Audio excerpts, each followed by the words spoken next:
Quel grain on s'est pris! J'ai bien cru que la coque du navire n'allait pas résister. Commandant, ça va? Et vos matelots? Bien. On a bien fait de prendre 3 riz dans la grand voile et de naviguer au Tourmentin avec la tempête qu'on vient d'essuyer. Et eux, qui sont-ils? Des stagiaires en formation? Ah, des moussaillons volontaires. Très bien. Ça va? Pas trop sensible au mal de mer? Non, la première chose à savoir faire en cas de tempête, c'est de lancer un SOS. En morse, par exemple. On écoute ce que cela donne, SOS en morse. Vous avez bien entendu? Bah, je vous l'apprends. Ça fait, je vous montre. À vous? Ouais. Bon, si on était en perdition, il faudrait quand même qu'on nous retrouve. Hein. Donc on va mettre un petit peu plus d'énergie, s'il vous plaît. On le refait, attention. À vous? Ouais, c'est mieux, c'est pas mal. Je pense que ça pourrait fonctionner hein, si on était en perdition. Ici Keguiner, Leucémie Espoir sur Canal 16, vous me recevez? Enfin, qu'est-ce que c'est que ça? Keguiner, Leucémie Espoir sur Canal 16, est-ce que quelqu'un me reçoit? Mais qu'est-ce que c'est que ça? Mais on ne m'avait pas dit qu'il y avait une radio, enfin une VHF sur le plateau. Est-ce que quelqu'un a vu une sorte de talkie-walkie sur ce plateau? Oui, non, ça c'est des batteries. Non, c'est pas par là que ça se passe. Ça c'est une radio pour écouter France Info. Non, un talkie-walkie, oui. Ah, oh, dans le seau. Mais tu as raison, dans le seau. Allô? Keguiner, Leucémie Espoir, ici Radio France, je vous reçois 5 sur 5. Radio France? Je viens de recevoir un appel de détresse là. Qu'est-ce que c'est que cette histoire? Ah oui, nous sommes avec des stagiaires en train de faire quelques exercices. Nous étions en train d'apprendre à lancer un SOS. Désolé de vous avoir importuné. Mais faut pas jouer sur le canal 16 là, c'est un canal de sécurité. Hein. Tous les marins vont croire que vous lancez un appel de détresse. Pardon, monsieur, mais qui êtes-vous Moi, c'est Yann Eliès, là, je suis en train de courir le Vendée Globe. Yann Eliès, n'importe quoi. Yann Eliès est parti faire le tour du monde sur son bateau il y a plus d'un mois. N'importe quoi. Bon, écoutez, monsieur, cessez vos plaisanteries. Hein, nous sommes en plein concert et ce concert doit reprendre. Il y a au moins, je sais pas, 800 ou 900 personnes qui attendent la suite. Voilà, je vais raccrocher, au revoir, hein. Eh, attendez, vous entendez, là? Vous entendez les bruits de la mer, là? C'est Yann Eliès, je suis sur quai Guinère, le Semi-Espoir. Je suis en train de faire le Vendée Globe. Nous sommes partis le 6 novembre et aujourd'hui, on est dans les mers du Sud. Yann Eliès sur quai Guinère, le Semi-Espoir pour le Vendée Globe, mais c'est incroyable. Allô, Yann? Ici Captain Waterproof en ligne, là. Ouais, j'appareille ce matin avec l'Orchestre National de France pour une grande virée avec des stagiaires. Ah, très bien. Ah bah, ça fait du bien d'entendre un peu de musique, là. Je suis tombé par hasard sur le canal 16. C'était quoi, là, qu'on a entendu? Une tempête de Benjamin Britten, un compositeur anglais qui a écrit un opéra, Peter Grimes, qui se déroule dans le milieu marin du Suffolk. Tu dois connaître les côtes dangereuses du Suffolk, non, dans l'est de l'Angleterre. Oui, mais tu sais, c'est pas la route du Vendée Globe, là. Hein. Nous, ici, on est en flottille, on est plusieurs à être partis le 6 novembre pour faire le tour du monde en passant par les mers du Sud. Ah, le tour du monde par les mers du Sud. Mais ça fait rêver, hein. Bah, surtout qu'en ce moment, c'est l'été en bas, non? Ouais, enfin, les mers du Sud, c'est pas le Club Med ici, hein. C'est pas la Croisière s'amuse. On est en course, nous, on est au taquet, là, 24-24. Ah, Yann, ça tombe bien, le thème du concert ce matin, c'est la mer. Tu serais d'accord pour qu'on t'accompagne le temps de ce concert? Alors, pas de souci, hein. Avec plaisir, hein. C'est une course en solitaire, ça me fera plaisir d'avoir un peu de compagnie. Oh, ben ça, c'est magnifique. Chers amis, êtes-vous prêts à monter à bord? Pour braver les océans? Aller à la rencontre de l'immensité? Défier les sirènes? Bon, alors, on se calme. La première chose à faire, c'est de faire quelques échauffements. Hein. Avant de partir en mer, on va faire quelques échauffements. On va avoir besoin de nos mains et de nos oreilles. On fait exactement comme moi. On y va.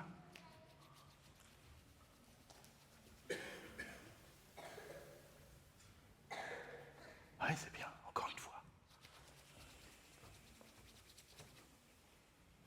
Je vous donne un rythme et vous me répondez.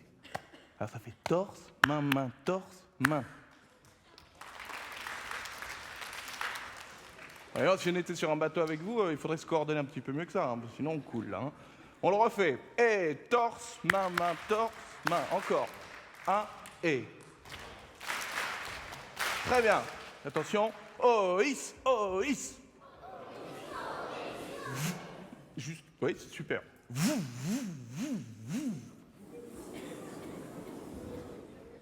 Pas mal. Très bien. Je vous chante une note et vous me la renvoyez. Ouh. Ah, mais vous chantez drôlement bien, hein. Bon, on va pouvoir chanter une chanson de marin. Avant de partir en mer, ça va nous donner un petit peu de courage. Et alors, pour mettre tout le monde d'accord, j'ai choisi Il était un petit navire. Il était un...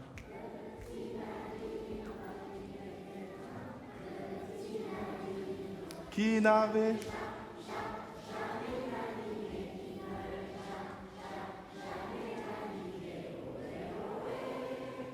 Ohé, matelot.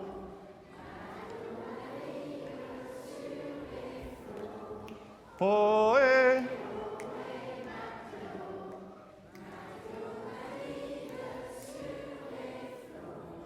Bravo, bah, vous chantez drôlement bien.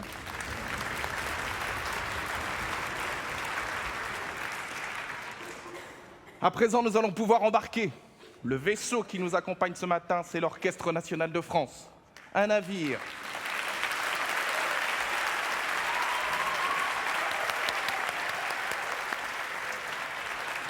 Un navire de 80 matelots, 160 pieds et autant de mains, et son commandant au long cours, le maestro David Afkhan. On les applaudit.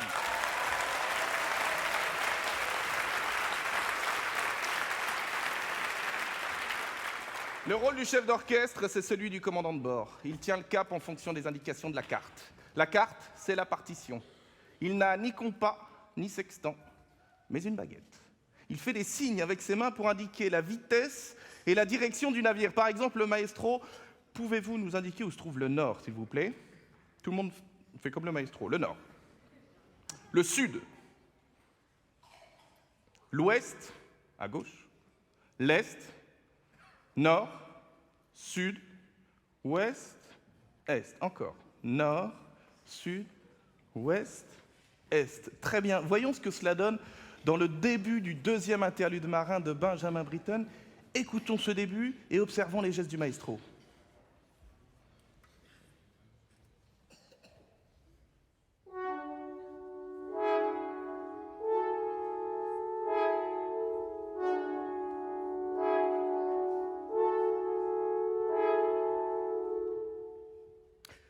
À présent, pour faire partir le navire, il faut donner un bon départ. On va dire ensemble larguez les amarres et on va voir ce que cela donne. Allez-y. Et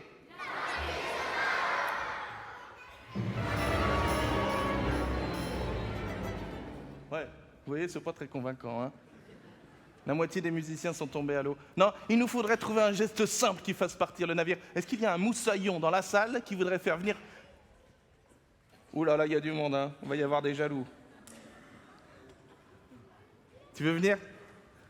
Allez, viens.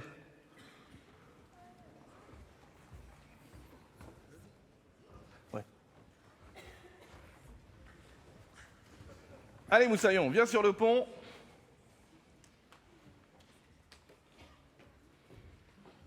Alors, comment tu t'appelles? Tout le monde t'applaudit, tu vois. Comment tu t'appelles? Sacha. Sacha. Super, Sacha. Et tu joues d'un instrument, Sacha? Non. Non, c'est pas grave. Puis tu as déjà fait du bateau? Oui. Ah ben voilà, ben tu vois, tu vas t'en sortir. Allez, viens. Viens à la barre. Le navire est à toi.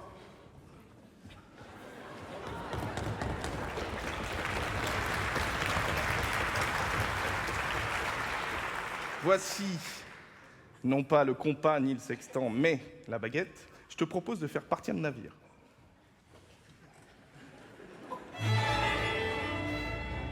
Ah, c'est pas mal. Bien, bien. Alors, je vais te donner un petit conseil. Regarde, tu vas partir la main au sud et tu vas faire nord-sud. Vas-y, essaye ça. Tu pars la main au sud, en bas. Voilà, et tu fais nord-sud.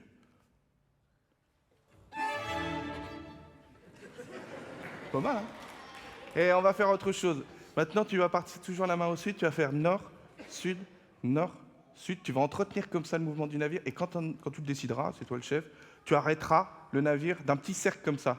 Hop, tu vois, c'est magique, essaye.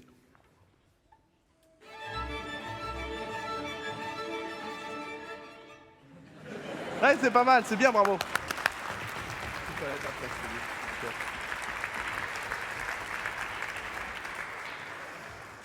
Merci Moussaillon, avec toi on va pouvoir traverser tous les océans, c'est très bien.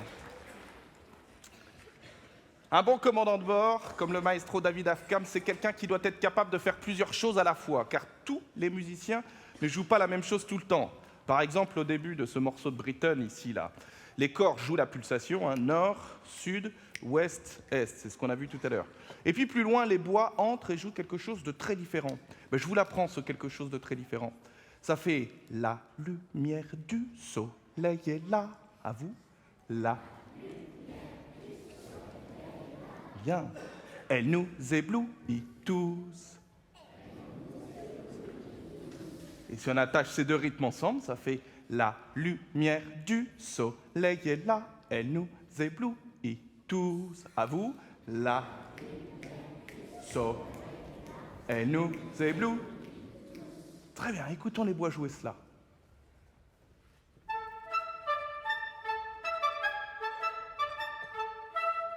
Merci beaucoup. À présent, nous allons écouter tout le début de ce deuxième interlude marin de Benjamin Britten et vous ferez attention aux différentes parties. Il y a les corps et il y a les bois.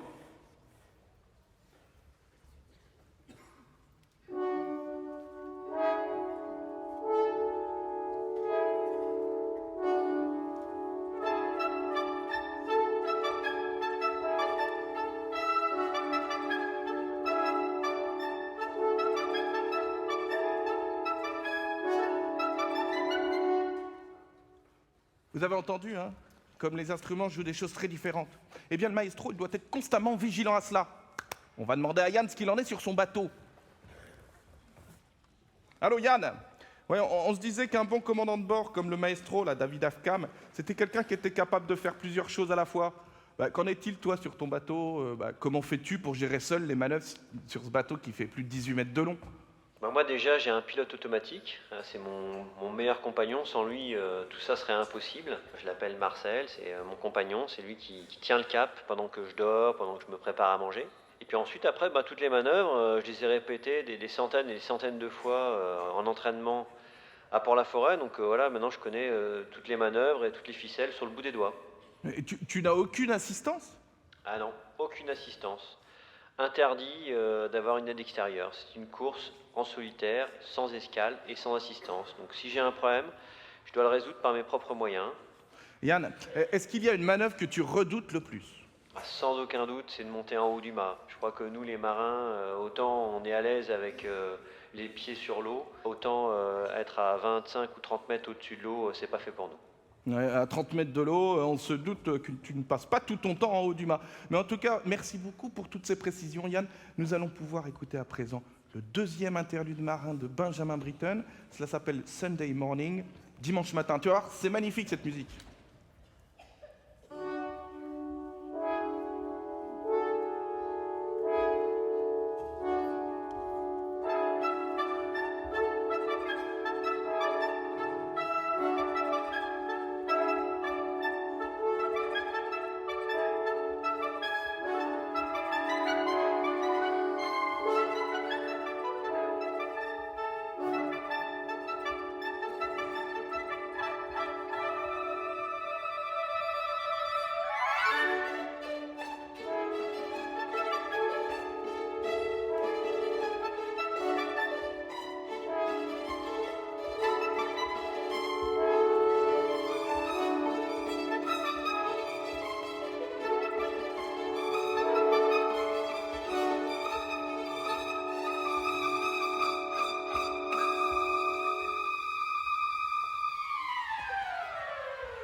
C'est magnifique.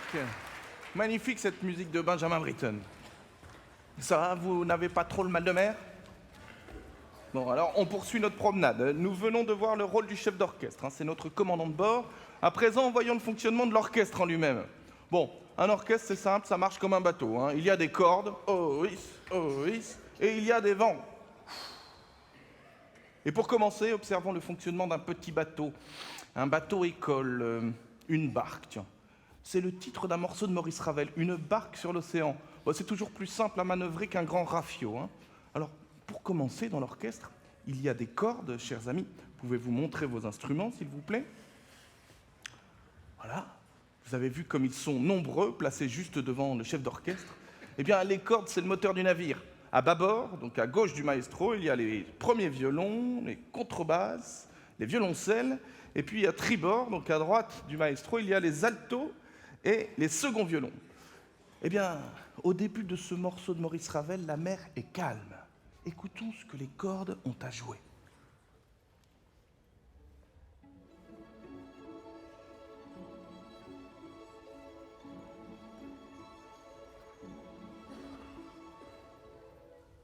Vous avez entendu ce balancement lent et régulier comme ça en forme d'onde, en forme de vague. Et puis dans l'orchestre, chers amis, il y a également des vents. Dans la famille des vents, il y a d'abord les bois. Pouvez-vous montrer vos instruments? Merci. Et puis, il y a les cuivres. Merci. Le rôle des vents dans l'orchestre, c'est de donner la météo. Par exemple, au début de ce morceau de Maurice Ravel, la météo est calme. Eh bien, c'est la flûte qui nous en informe, comme l'anémomètre en haut du mât. Vous savez, l'anémomètre, c'est cet outil qui permet de mesurer la vitesse du vent et qui tourne comme ça, l'anémomètre. Eh bien, la flûte joue une petite mélodie toute douce et répétitive et qui tourne comme ça aussi. Je vous l'apprends, ça fait « Le soleil brille, la mer est calme. » À vous. « Le soleil brille, mer est... » Très bien. Écoutons la flûte jouer cela.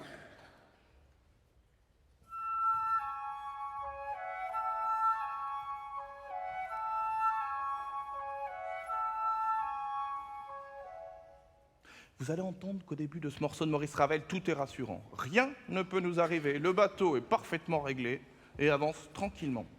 Et pour renforcer ce sentiment, Maurice Ravel nous fait entendre un appel du hautbois comme une corne de navire à l'horizon. Pouvez-vous nous montrer le hautbois, s'il vous plaît? Voilà, nous allons écouter le début de cette barque sur l'océan de Maurice Ravel et vous ferez attention au hautbois en particulier.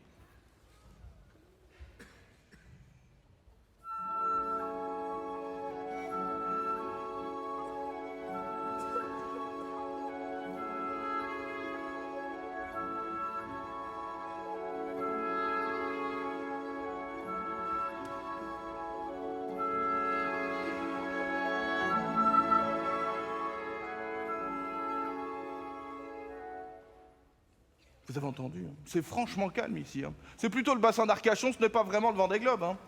Mais je vous ai dit tout à l'heure que dans l'orchestre, les vents donnaient la météo. Maintenant, imaginons. Imaginons que tout cela change, que le ciel devienne plus gris, plus menaçant, plus inquiétant. Quels instruments de la famille des vents pourraient annoncer cela, selon vous? Bravo, les cuivres, c'est bien. Les cuivres, c'est-à-dire les trompettes, les trombones, les tubas, peut-être les corps également, bref, toute la famille des cuivres, mais également dans la famille des bois, les instruments graves comme... Bravo! Vous allez gagner le premier prix, qui sera sans doute un dauphin gonflable, je sais pas, on a pas... Absolument. Et pour renforcer ce sentiment d'inquiétude, eh bien, Maurice Ravel fait entendre tous ces instruments en crescendo, c'est-à-dire de plus en plus fort. Je vous apprends à faire un crescendo. Vous vous rappelez, il était un petit navire, hein, ça va? Jusqu'à ohé ohé. On fait cette première phrase, on part piano, doucement, jusqu'à ohé ohé. On chante forte et on y va. Il était peu. Bien. Plus. Encore. Allez, c'est bien. Très bien. Allez, on en rentre. C'est parti. Mais ça, c'est magnifique, hein? C'est une vague scélérate, cette affaire-là. Bravo. Alors maintenant, on va écouter celui des cuivres, enfin des vents. Ils sont accompagnés par les percussions, c'est la troisième famille des instruments. On peut peut-être voir vos baguettes, si c'était, voilà, et les cuivres. Et écoutez, c'est pas mal aussi leur crescendo, c'est même très bon.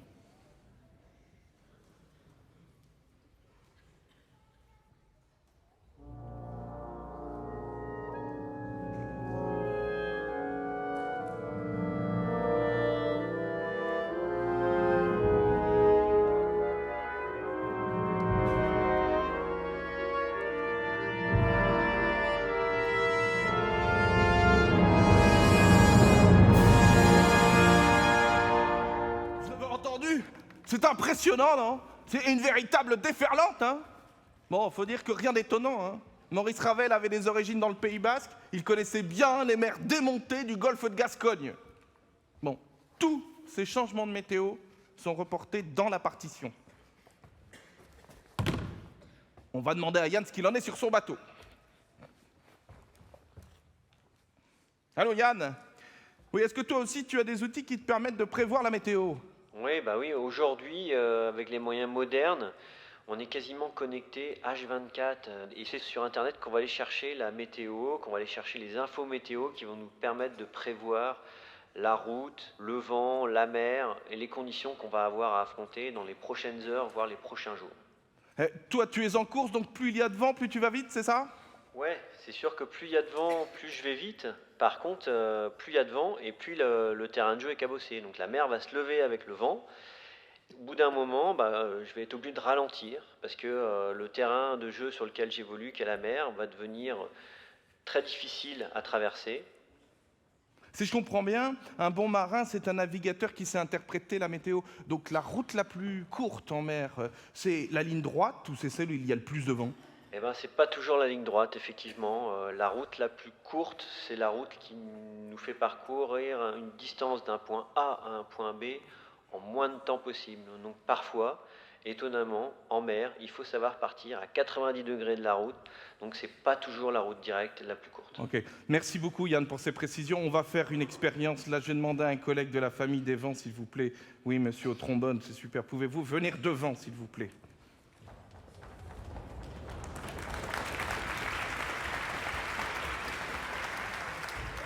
Alors, voilà, magnifique. Voilà donc notre ami tromboniste. Je vais vous demander de souffler dans ma direction. Le public qui se trouve derrière vous, là au-dessus, vous allez souffler aussi. Allez-y, soufflez. C'est bien, encore. Waouh, c'est génial. Vous voyez, je suis face au vent, là. Mon bateau ne peut pas avancer, hein. Pour que mon bateau avance, il faut que le vent puisse taper dans la voile. Je vais donc m'écarter un peu de cette position, n'est-ce pas?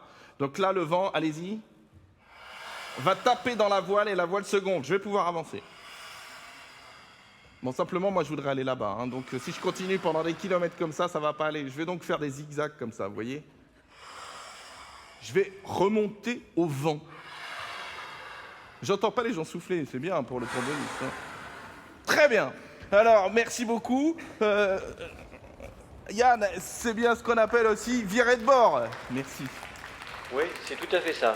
Bah, écoute, merci beaucoup pour ce cours de navigation théorique, Yann. Nous allons pouvoir écouter à présent une barque sur l'océan de Maurice Ravel. Tu vas voir, c'est magnifique aussi cette musique. L'Orchestre national de France est dirigé par le maestro David Afkam.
Allô? Allô, Captain Waterproof? Allô? Oui, allô Yann? Oui, nous t'entendons. C'est beau ça, dis donc, Ravel. J'adore. Ouais, t'as vu, c'est beau cette musique hein, de Maurice Ravel. Mais écoute, toi aussi, tu dois écouter de la musique sur ton bateau, non? Et Bah quel genre écoute, de en ce musique? moment, j'aime bien écouter l'album de Jeanne Haddad. C'est vrai que je me le suis passé plusieurs fois ces derniers temps. Très bien, bah écoute, c'est très intéressant, mais est-ce que tu peux nous parler un petit peu plus de ton quotidien? Par exemple, comment fais-tu pour dormir, toi qui es en pleine vitesse, parce que tu es en course? Eh ben, le sommeil à bord d'un bateau qui avance 24 heures sur 24, c'est des petites siestes. C'est des petites siestes comme toi tu fais après avoir mangé le midi, comme tu fais pendant le temps calme à l'école. C'est des petites tranches de 20 à 40 minutes que je vole par-ci par-là, entre deux manœuvres, entre deux temps passés devant l'ordinateur à tracer ma route. Bah Yann, justement, toi qui ne dors pas, est-ce que tu peux nous parler du lever du soleil sur la mer? Qu'est-ce qu'on voit? Est-ce qu'il y a une atmosphère particulière? Quand on est seul en mer, il n'y a rien à 360 degrés autour du bateau, il n'y a pas un immeuble, il n'y a pas une voiture, il n'y a pas un arbre, il n'y a rien qui nous bouche l'horizon. Et donc quand on voit le soleil se lever ou quand on le voit se coucher, on voit vraiment ces premiers rayons qui illuminent le ciel d'abord, puis ensuite toute l'atmosphère. Donc il existe vraiment une ambiance particulière que seuls les marins connaissent, que seuls les marins sont capables de vivre. Et on aimerait parfois le partager un peu plus avec nos proches ou avec le grand public, mais il n'y a que ceux qui vont en mer qui vivent ces moments-là. Ah, écoute, tu as beaucoup de chance, ce doit être magnifique. Mais il y a un compositeur qui a écrit une œuvre qui décrit la mer à 5 heures du matin. Ou plus exactement, elle décrit les différentes étapes depuis l'aube jusqu'à midi. Et ça commence comme ça. Et là, je vais vous demander de fermer les yeux. Le public, vous fermez les yeux. Toi, Yann, tu gardes les yeux ouverts au cas où on croise un cargo ou un iceberg, ou sait-on jamais un ovni. On ferme les yeux. D'abord, il y a la vibration de la coque sur l'eau.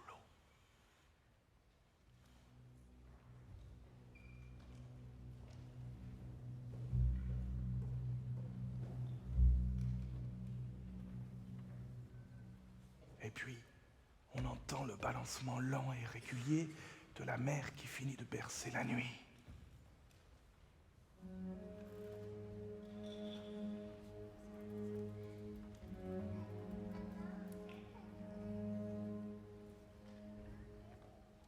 Alors, on aperçoit la ligne d'horizon.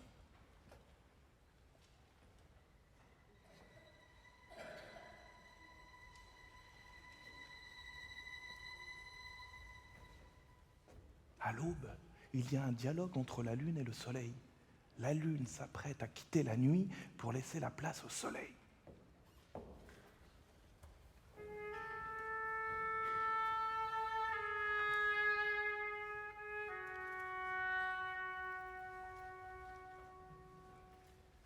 Et puis, le Soleil prend le relais. D'abord un premier rayon, l'atmosphère est étrange dans les tons roses orangés. Il fait frais.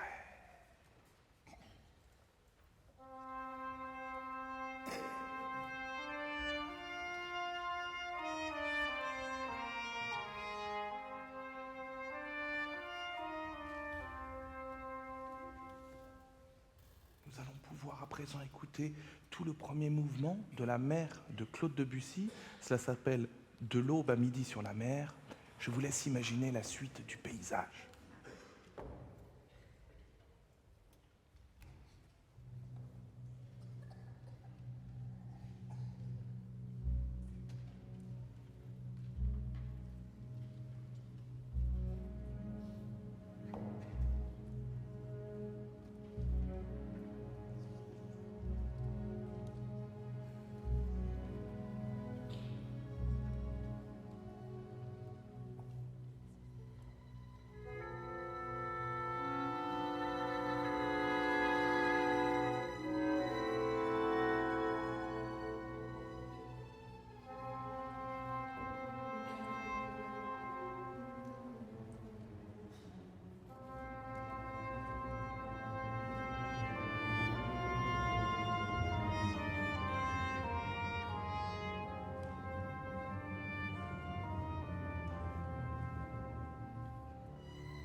De l'aube à midi sur la mer, et c'est magnifique cette musique, hein. Mais bon, midi, il va être temps pour moi de casser la croûte, hein. Et alors, manger des choses lyophilisées, desséchées pendant 3 mois, c'est pas mon truc. Alors moi, je vais me préparer un bon sandwich. Puis en plus, je vais en profiter pour écouter la chronique de Catherine Potier sur France Info. Vous savez, Catherine Potier, c'est Madame Voile sur France Info. On va écouter la radio.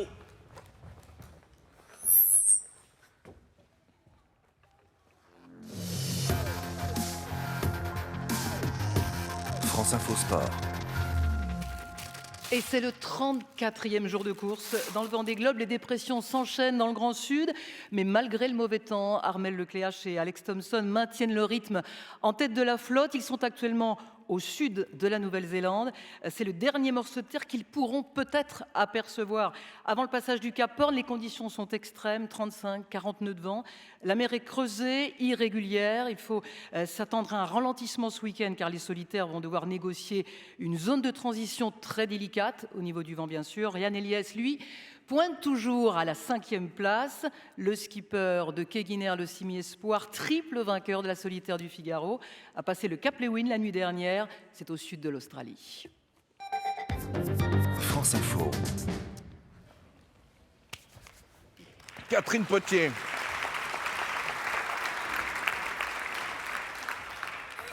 J'adore Catherine Potier. Enfin, qu'est-ce qui se passe? Encore, mais c'est pas possible. Allô, Yann? Tu peux nous dire ce qui se passe? Bah, c'est rien, hein, c'est juste un banc de poissons volants là. Ah bon, mais... C'est impressionnant, mais justement, quel genre d'animaux tu croises en mer? Essentiellement des oiseaux, parce que c'est vraiment ces animaux-là qu'on voit le plus en mer. On croise aussi quelques dauphins, quelques baleines, quelques orques. Des dauphins? Des orques? Mais ils n'ont pas peur des hommes? Non, parce que pour eux, dans les endroits où ils évoluent, l'homme n'est pas un prédateur pour eux. C'est même un jouet, un dauphin qui vient vous voir, il vient jouer avec le bateau. Il n'est pas conscient que l'homme peut lui faire du mal. Le seul danger, et le vrai danger pour eux, c'est la pollution. Et la pollution, on la voit beaucoup en pleine mer. Hélas, oui, c'est vrai qu'on voit beaucoup de sacs plastiques. C'est vraiment la pollution qui est la plus visible, pour nous en tout cas marins. C'est-à-dire que quand on commence à voir un sac plastique toutes les heures ou toutes les 2 heures, on imagine facilement que sur un océan de plusieurs millions de mètres carrés, des sacs plastiques, il y en a des milliards. Imaginons ce que pourrait être la pollution dans la musique de Claude Debussy. On va faire un jeu. On va demander aux musiciens de polluer la musique de Claude Debussy par des objets sonores, des détritus sonores, des intrus. Et vous lèverez la main à chaque fois que vous entendez un de ces intrus.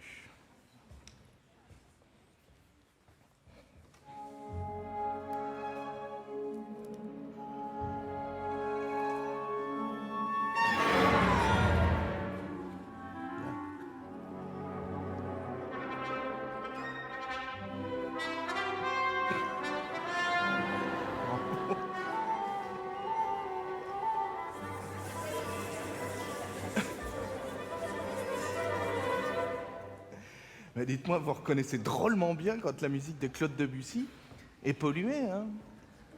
Vous avez entendu comme tout se déséquilibre, hein, comme elle perd son harmonie.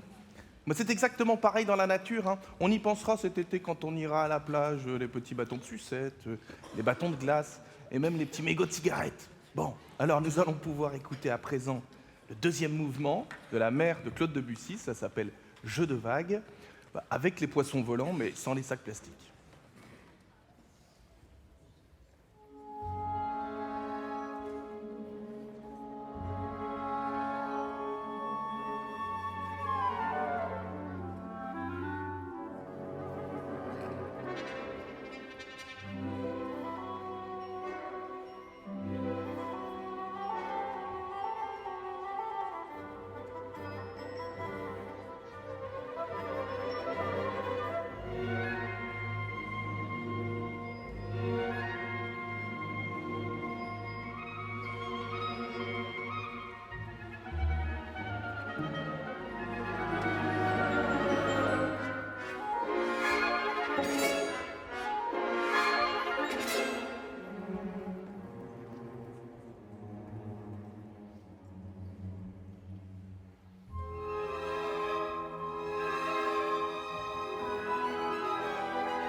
Yann, il va être temps pour nous de te laisser, mais j'avais une dernière question à te poser.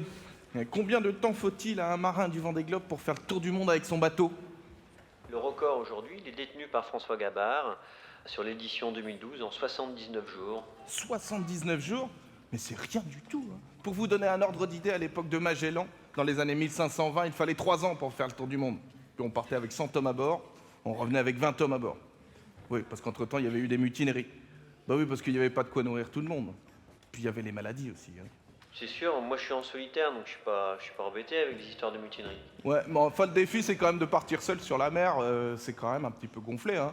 Mais ça demande beaucoup de maîtrise et d'humilité. Mais au fond, là, les musiciens, les marins, vous vous retrouvez là. Luc, vous êtes le violon solo de l'Orchestre national de France. Vous travaillez tous les jours en solitaire? Oui, on travaille tous les jours en solitaire et aussi en groupe, parce que nous sommes une grande famille. Et vous répétez des centaines et des centaines de fois les mêmes Et nous gestes? répétons le même geste, effectivement, des dizaines et des dizaines de fois. Pour le plaisir du public aussi. Pour le plaisir du public et le nôtre aussi. Ben, merci beaucoup. Un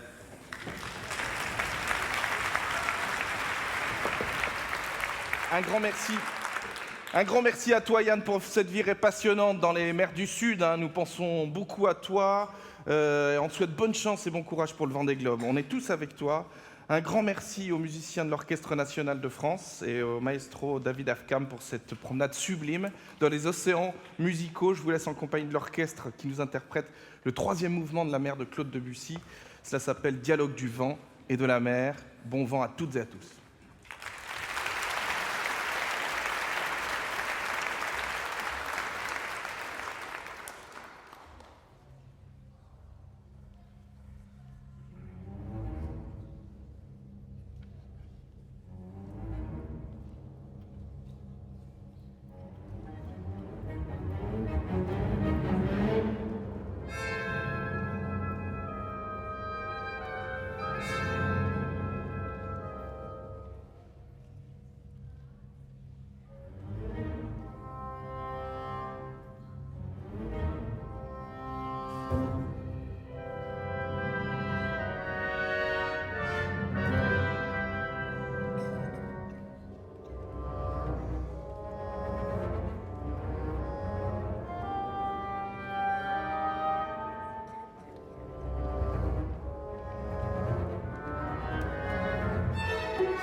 Merci.